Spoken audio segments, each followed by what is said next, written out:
லூக்கா 7:12.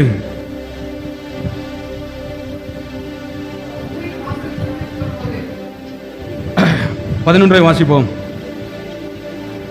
மறுநாளிலே அவர் நாயின் என்னும் ஊருக்கு போனார். அவருடைய சீசர் அநேகரும் திரளான ஜனங்களும் அவருடனே கூட போனார்கள். அவர் ஊரின் வாசலுக்கு சமீபித்த போது மரித்து போன ஒருவனை அடக்கம் பண்ணும்படி கொண்டு வந்தார்கள். அவன் தன் தாய்க்கு ஒரே மகனாயிருந்தான். அவளோ கைம்பெண்ணாயிருந்தால் ஊராரில் வெகு ஜனங்கள் அவளுடனே கூட வந்தார்கள். கர்த்தர் அவளை பார்த்து அவள் மேல் மனதுருகி அழாதே என்று நம்முடைய தகப்பனுடைய உள்ளத்தை இந்த இடத்துல பார்ப்பது ரொம்ப ரொம்ப அவசியம். நிறைய பேர் போயிருக்காங்க, ஒரே தாய்க்கு ஒரே ஒரு மகன், எல்லாம் 10ஓட 11 என்ன பண்றாங்க, சுடுகாட்டுக்கு போயிட்டு இருக்காங்க. தேவாதி தேவன் முகத்தை பார்க்கிறவர் அல்ல, மனிதனுடைய உள்ளத்தை பார்க்கிற தேவாதி தேவன் சொல்றாரு, அவர் மேல் மனதுருகி. இந்த மனதுருகிற தேவன் யோபுவினுடைய பிள்ளைகளை எப்படி 10 பிள்ளைகளையும் கொண்டிருக்க முடியும் என்பது வேதம் திட்டவட்டமாய் சொல்லுகிறது. பாருங்க, எப்படி இவனுடைய ஒட்டகங்கள் ஆடு மாடுகள் எல்லாம் அழிந்திருக்கும்.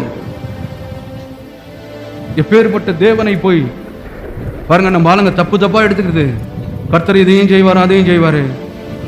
அவர் என்ன போதைய போட்டிருக்கிறாரு சொல்றாரு. பாருங்க, கர்த்தர் அவளை பார்த்து மனதுருகி அழாதே என்று சொல்லி கிட்ட வந்து பாடையை தொட்டார். அதை சுமந்தவர்கள் நின்றார்கள்.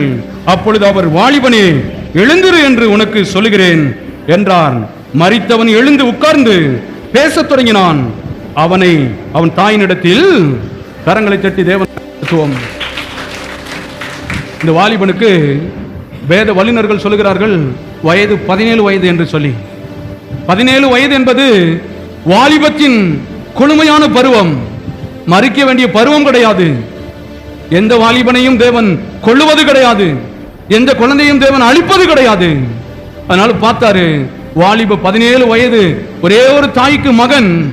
ஐயோ, பிசாசு திருடன் திருடவும் கொல்லவும் அழிக்கவும் வருகிறான் என்று வேறு ஒன்றுக்கும் வரான். அவன் அழித்ததை தேவன் வந்து பாருங்க மனதுருகி சொல்கிறார், அழாதே என்று சொல்லி கிட்ட போய் பாடையை தொட்டார்.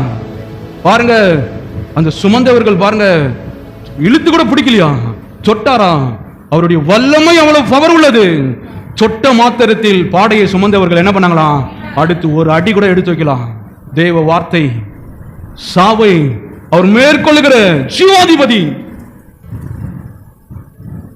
தேவனுக்கு பேரு சாவை காட்டிலும் பலம் கோடி மடங்கு சாவை விழுங்கக்கூடியது, சாவை ஒன்றுமில்லாமல் ஆக்கக்கூடியது ஜீவாதிபதி. அங்க பாருங்க, மரணம் ஒரு பக்கத்துல வருது, ஆப்போசிட்டா ஜீவாதிபதி வருகிறார். ரெண்டும் மத்தியில எது ஜெயிக்கிறது என்பதை உலகம் பார்த்து கொண்டிருக்கிறது. ஜீவன் சாவை விழுங்கி விட்டது. கரங்களை தட்டி தேவனை மயப்படுத்துவோம். உன் தரித்திரத்தை காட்டிலும், உன் குடும்பத்தில் இருக்கிற இல்லாமை காட்டிலும் தேவ வார்த்தை தூக்கி அதை முழுங்கிறோம். ஆமா,